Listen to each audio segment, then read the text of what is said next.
446वें सत्र में, sorry, mindful morning जो परिवार का जो ये सत्र हमारा नित्य चलता है, इसके 446वें सत्र में हम पहुंच चुके हैं।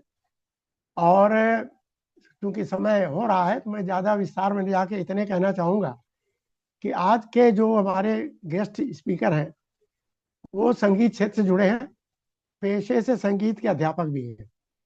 पर उनका मानना यह है कि जीवन भी एक संगीत है, और उस जीवन में हम कोई अच्छा इंस्ट्रूमेंट, वाद्य यंत्र, यानी स्वास्थ्य को ठीक कर लेते हैं, ऐड कर लेते हैं, तो जीवन की जो संगीत धारा है वो चल निकलती है और मधुर मधुर से मधुर मधुरतम होती जाती है। तो मैं, आप लोग को अंदाजा लग गया होगा, हमारे इस परिवार में संगीत के क्षेत्र में माने जाने गिरधर कृपाल शुक्ल जी जो तेलंगाना से हैं, मैं उनका आप लोगों की तालियों से स्वागत करना चाहूँगा कि आप वो आए और इस मंच से हमें कुछ स्वास्थ्य की संगीत से हमें रूबरू कराएं।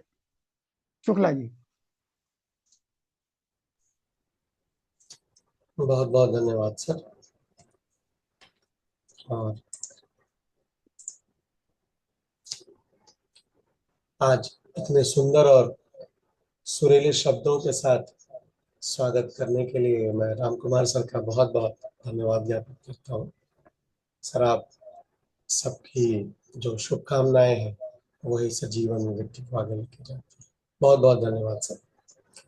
माइंडफुल मॉर्निंग के सभी सुधी श्रोताजनों को मेरा सादर प्रणाम। अपने गाइड गुरु, mentor, coach Shri PC Maurya sir, Ranjana ma'am को नमन करते हुए और मेरे सभी जो वरिष्ठ जन हैं उनको प्रणाम करते हुए मैं आज के इस माइंडफुल मॉर्निंग की वार्ता को शुरू करना चाहता हूँ। दोस्तों, जैसा कि अभी राम कुमार सर ने कहा कि ये जो शरीर है हमारा, ये भी एक स्वास्थ्य संसाधन है और संगीतमय यात्रा का एक बहुत बड़ा पायदान है। तो ये बिल्कुल सही बात है मित्रों। शरीर को एक गात्र वीणा कहा गया है। वीणा को आप सबने सुना होगा। वीणा एक ऐसा वाद्य यंत्र है जो कि बजाया जाता है, और शरीर भी एक वीणा है, और इसको गात्र वीणा के नाम से जाना जाता है। जो बड़े बड़े जो ऋषि मुनि हैं वो साधना करते हैं और साधना करके इस गात्र वीणा को बजाते हैं, अंदर के तार झनकते हैं तो परमात्मा से प्राप्ति होती है। आज मेरा जो विषय है वो जल का हमारे स्वास्थ्य के साथ क्या संबंध है, इस बारे में मैं आज बात करूंगा। तो मित्रों, जल, अग्नि, वायु, पृथ्वी और आकाश, 5 जो तत्व हैं, इन 5 तत्वों से मिला करके ये हमारा भौतिक शरीर बना हुआ है। यानी कि अगर इस भौतिक शरीर को चलाना है तो इसके लिए हमारे पास 5 तत्व होने बहुत जरूरी है। एक दिन हमारी स्वास्थ्य वार्ता में प्रफुल्ल सर ने बताया था, वात, पित्त, कफ, उनमें अग्नि तत्व की प्रधानता, वायु तत्व की प्रधानता, सबके बारे में सर ने बताया था। तो ये जो जल तत्व है, जल तत्व अगर हमारे शरीर में ना हो या कम हो तो उससे क्या क्या समस्याएं आ सकती हैं, और हम अगर जल तत्व को बराबर अपने शरीर में बना के रखते हैं तो उससे कैसे समाधान पाया जा सकता है, आज उस पर हम बात करेंगे। शुरुआत करूंगा कि ये जो जल है ये पहले तो सजीव वस्तु और साक्षात ईश्वर का दूसरा अवतार है।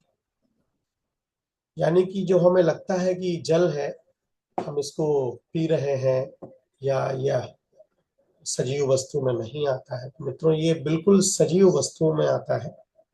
आप जब जल पीजिए, मैं कल देख रहा था कि सुबह उठकर अगर आप 21 बार जल को हाथ में लेकर के किसी ग्लास में या लोटे में, और अगर आप ओम नमो नारायणाय ऐसा जप करके अगर उस जल को पीते हैं और मन में अगर आपके अंदर आरोग्य की भावना रखती है, तो ये कहा जाता है कि जो नारद मुनि का जो व्याख्यान हिंदू माइथोलॉजी में किया गया है, ये उनका कथन है कि इससे स्वास्थ्य की रक्षा होती है। मैं ये थोड़ा संशोधन करूंगा कि आप किसी भी जो इष्ट देवता या जो भी आपके इष्ट हो, जो भगवान हो, परमात्मा हो, जिनको आप मानते हो, अगर आप उनका ध्यान करके किसी भी शुद्ध भावना के साथ अगर आप जल पीते हैं तो निश्चित तौर पर आपके स्वास्थ्य का लाभ होता है। दूसरा मित्रों, ऋग्वेद जो कि आर्ष ग्रंथ है हमारे भारतवर्ष में, हमारे हिंदू मिथोलॉजी में जो माना जाता है, उसी जो श्लोक है उसके प्रथम मंडल के 5वें अध्याय में जो 19वां और 20वां मंत्र है, उसमें कहा गया है कि अपसु अंतः अमृतम अपसु भेषजम अपाम उत प्रशस्तये देवा भवत वाजिनः। यानी इसका अर्थ बताया है कि जल में अमृत है और जल में औषधि है। अगर इस श्रेष्ठ जल की स्तुति करें, यानी इसको जैसा कि हमारे मोटिवेशनल थॉट्स और हम लोग विश्वास करते हैं ग्रेटिट्यूड और उसके चीजों के लिए, तो कहा जाता है कि जिस सोच के साथ कार्य किया जाता है वो सफल होता है। तो अगर आप जल पीते हैं, जल के साथ अगर आप उसको नमन करके, प्रणाम करके, क्योंकि जल देवता है, बिना जल के जीवन संभव नहीं, तो अगर आप उन देवता को प्रणाम करके अगर आप अच्छी भावना के साथ उस जल को ग्रहण करते हैं तो वह जल भी आपके लिए औषधि का काम करता है और वह अमृत है और आपको जाकर के वो अंदर से अमृत प्रदान करता है, स्वास्थ्य लाभ देता है। साथ ही साथ इसके 20वें श्लोक में कहा गया, आपा प्रणीत भेषजम वरूथम तन्वे मम ज्योक च सूर्यम दृशे। यानी ये जो जल है मेरे शरीर के लिए रोग निवारक औषधि की पूर्ति करता है और हम चिरकाल तक सूर्य को देखें, इसलिए हमें जल का सम्मान करना चाहिए, जल की स्तुति करनी चाहिए। तो जल अपने आप में औषधि है। और चूंकि शिक्षक हूं पेशे से, तो एक दिन ऐसे बच्चों के साथ बैठा हुआ था कक्षा में, तो एक सुभाषितानी पढ़ रहा था मित्र। तो सुभाषितानी में लिखा हुआ था, बहुत बड़ी बात है, कि पृथिव्याम त्रीणि रत्नानि जलम अन्नम सुभाषितम। यानी इस पृथ्वी में केवल 3 ही रत्न माने गए।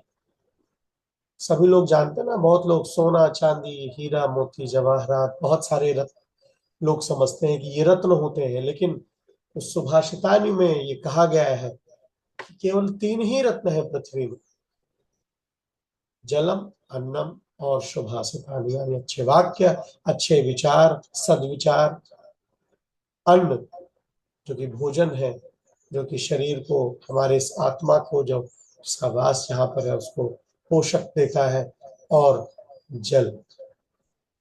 तो जल इस प्रकार से हमारे स्वास्थ्य के लिए किस प्रकार से उत्तमता प्रदान करता है, ये मैंने कुछ पुराने जो ग्रंथों हैं उनका उदाहरण लेकर के मैंने आपको बताया। अब हम अगर भौतिक जगत में हमारे शरीर में हमारी जो कोशिकाओं के लिए, हमारे शरीर को संचालन करने के लिए जल की क्या महत्ता है, इसके बारे में अगर बात करें तो एक लेख में है कि पानी हमारे स्वास्थ्य के लिए अत्यंत महत्वपूर्ण है। यह हमारे शरीर के सभी अंगों और प्रणालियों को ठीक तरीके से काम करने में मदद करता है। हमारे शरीर का लगभग 60% जो हिस्सा है वो पानी से बना हुआ है और यह कई महत्वपूर्ण भूमिकाएं निभाता है, जिनमें कि कुछ ऐसे जो इसकी भूमिकाएं हैं मैं आप सबके सामने रखूंगा। क्यों इसको पीना चाहिए और इसके पीने से क्या आवश्यकताओं की पूर्ति होती है, लेकिन उसके पहले मैं ये बता दूं कि अगर हम इसको नहीं पिएंगे तो क्या होता है, क्या चीजें हो सकती हैं, क्या समस्याएं आ सकती हैं। तो यहाँ बताते हैं कि पानी की कमी के स्वास्थ्य पर प्रभाव क्या है। यदि हम पर्याप्त मात्रा में पानी नहीं पीते हैं तो हम डिहाइड्रेशन का शिकार हो जाते हैं, और डिहाइड्रेशन के जो कुछ लक्षण हैं मित्रों वो यहाँ पर बताए जा रहे हैं। आप उनको महसूस कर सकते हैं, और अगर आपको लगता है कि ऐसी चीजें आप दिन में फेस कर रहे हैं, उनको आप फील कर रहे हैं, तो आपको पानी जरूर पीना चाहिए और अविलंब पीना चाहिए। प्यास लगना, सभी को पता है, प्यास लगे इसका मतलब है कि आपके अंदर से शरीर डिमांड कर रही है मांग रही है कि उसको पानी चाहिए। मुंह का सूखना, थकान लगना, अगर आपको थकान भी लग रही है तो कहीं ना कहीं शरीर में पानी की कमी हो रही है। चक्कर आना, सिर दर्द, आप जब यूरिन जाते हैं तो आप देख सकते हैं यूरिन का कलर, है ना। आयुर्वेद में और जो स्वास्थ्य जगत है उसमें बहुत सारे, क्योंकि ये शरीर ही अपने आप में एक बहुत बड़ा वैद्य है मित्रों। ये एक ऐसी संरचना परमात्मा ने हमें प्रदान की है जो कि अगर हम इसका ठीक तरीके से रख रखाव करें, इसको समझें, शरीर के अगर हम लक्षणों को पहचाने तो हम बहुत सारी बीमारियों से, बहुत सारी बाधाओं से बच सकते हैं। उनमें से एक चीज ये भी है, अगर हम यूरिन जब जब हम पेशाब करने जाते हैं तो हम अगर उसके कलर को देखें, उसके रंग को देखें कि हमारे जो यूरिन है उसका कलर क्या है, उस कलर को देखने से भी हम बहुत सारी चीजों का अंदाजा लगा सकते हैं। कभी ये एक स्वास्थ्य चर्चा पर ये भी प्रसंग हम लेकर के आएंगे कि केवल यूरिन की वजह से आप देख सकते हैं कि आपके अंदर कौन कौन सी बीमारियां चल रही हैं या क्या क्या चीजें हैं जहां हमें सुधार करने की जरूरत है। तो उसके कलर से आप देख सकते हैं, अगर ज्यादा गहरे पीले रंग का अगर आपको यूरिन हो रहा है पेशाब, और इसका मतलब है कि आपको पानी की बहुत कमी हो रही है। अगर आप वो पानी की कमी सुधारते हैं तो आपको यहाँ पर यूरिन आपकी ठीक हो जाती है और आप जो डिहाइड्रेशन है आप उससे बच सकते हैं। कब्ज, कब्ज होती है, लोगों को पेट साफ नहीं होता है, उसके पीछे का बहुत बड़ा कारण है कि आपके अंदर पानी की कमी है। इवन गंभीर डिहाइड्रेशन से गुर्दे की समस्याएं होती है। मैंने फील किया है मित्रों, खुद मैं उदाहरण बताऊंगा। अभी जो वीडियो भी हम देख रहे थे ना, वो बता रहे थे यहाँ दाहिने तरफ यहाँ पेन होता है पेट के हिस्से पे। आप कभी भी महसूस करिएगा जब आप बहुत लंबे समय तक अगर आप पानी नहीं पी पा रहे हैं ना, और अगर आप यहाँ टच करें, यानी पेट का जो ये बॉर्डर हिस्सा है जो पीठ से और पेट से जुड़ता है, यहाँ अगर आप ऐसे टच करेंगे ना तो आपको हल्का सा सेंसेशन, हल्की पेन की फीलिंग आपको महसूस होगी। यहाँ अगर आप ऐसे छुएंगे, अगर आपको हल्की भी वो फीलिंग आती है ना मित्रों, इसका मतलब है कि लीवर पानी की डिमांड कर रहा है। लीवर को, पाचन तंत्र को सुदृढ़ करने के लिए पानी की आवश्यकता होती है, और यदि हम पानी नहीं उसको पर्याप्त मात्रा में देते हैं तो उसके ऊपर जोर पड़ता है। तो पानी पीना चाहिए। अब जरा इससे जो, ये तो हुई रोग के जो जो समस्याएं हैं उसके बारे में हमने बात की। अब कहाँ कहाँ ये काम करके चीजों को, शरीर को हमारे ठीक करता है, उस पर हम प्रकाश डालेंगे। शरीर के तापमान को नियंत्रित करता है जब पानी हमारे शरीर को पसीने के माध्यम से ठंडा करता है, और अगर शरीर में पानी की कमी है तो वो चीजें नहीं हो पाती है, तो तापमान नियंत्रित नहीं हो पाता। इसलिए पर्याप्त मात्रा में अगर हम पानी पीते हैं तो ये तापमान को नियंत्रित करता है। दूसरा, पोषक तत्वों और ऑक्सीजन का जो परिवहन है, संचलन है, यानी जो मूवमेंट है, रेगुलेशन है बॉडी में, वो जल से होता है। पानी रक्त का एक महत्वपूर्ण हिस्सा है जो पूरे शरीर में पोषक तत्वों और ऑक्सीजन का रेगुलेशन करता है। यहां से वहां जो पहुंचाना है ये पानी के माध्यम से होता है। अपशिष्ट पदार्थों को बाहर निकालना, दोस्तों आपको पता है किडनी और जो बड़ी आंत है, छोटी आंत है, उनके माध्यम से जो अपशिष्ट पदार्थ है यूरिन और मल के रूप में हम बाहर निकालते हैं, उसमें पानी का बहुत बड़ा रोल है, बहुत बड़ी महत्वपूर्ण भूमिका है जल की।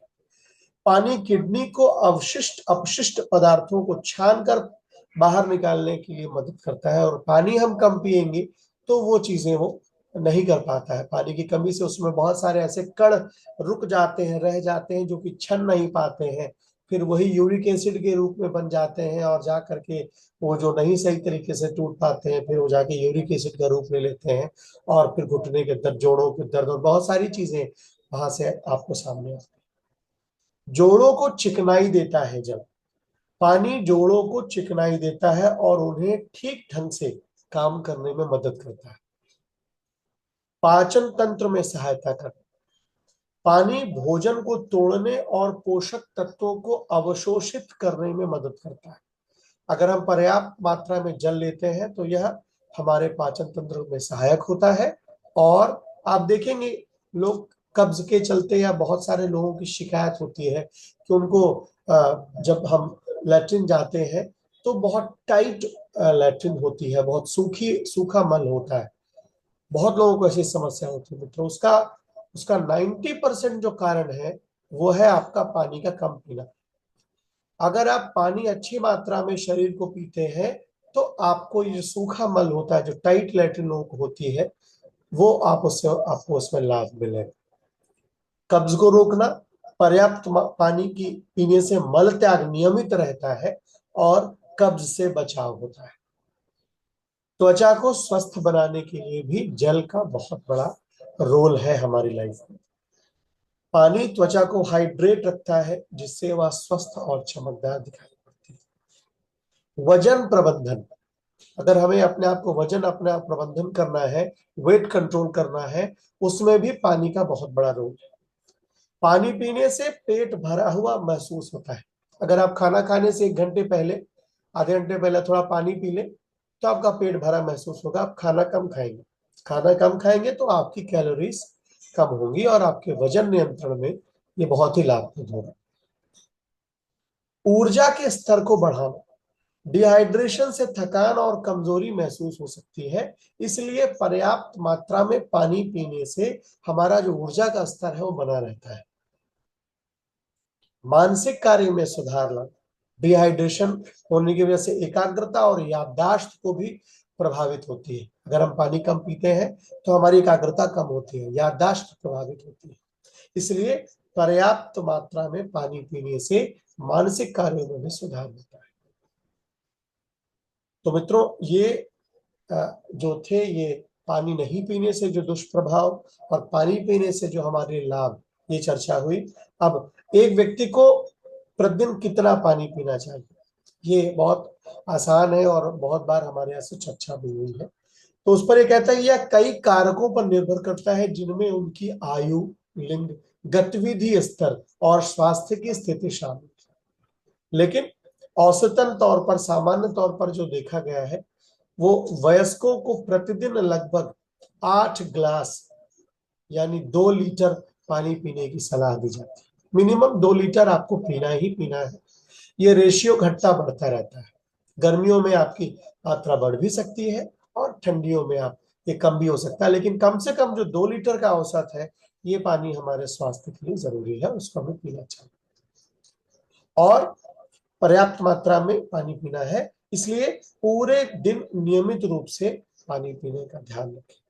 और जैसा मैंने बताया कि जब भी जल पिए, परमपिता परमात्मा को याद करें और यह स्मरण करें कि यह जल हमें उत्तम स्वास्थ्य और उत्तम स्वास्थ्य लाभ प्रदान करेगा, हमारे शरीर के अंगों को ठीक करेगा। ऐसा कह के इस पानी का सेवन करें तो यह अल्कलाइन वाटर बन करके आपके शरीर को उत्तमता प्रदान करेगा।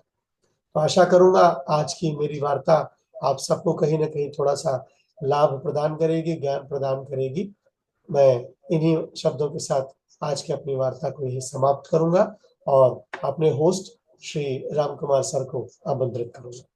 नमस्कार। धन्यवाद धन्यवाद। तो मित्रों, ये रहे हमारे गिरिधर गोपाल शुक्ला जी, जिन्होंने अध्यात्म और विज्ञान दोनों मिला करके जल से रूबरू कराया। सब जानते हैं जल ही जीवन है। तो मित्रों, आज के सत्र में बस इतना ही।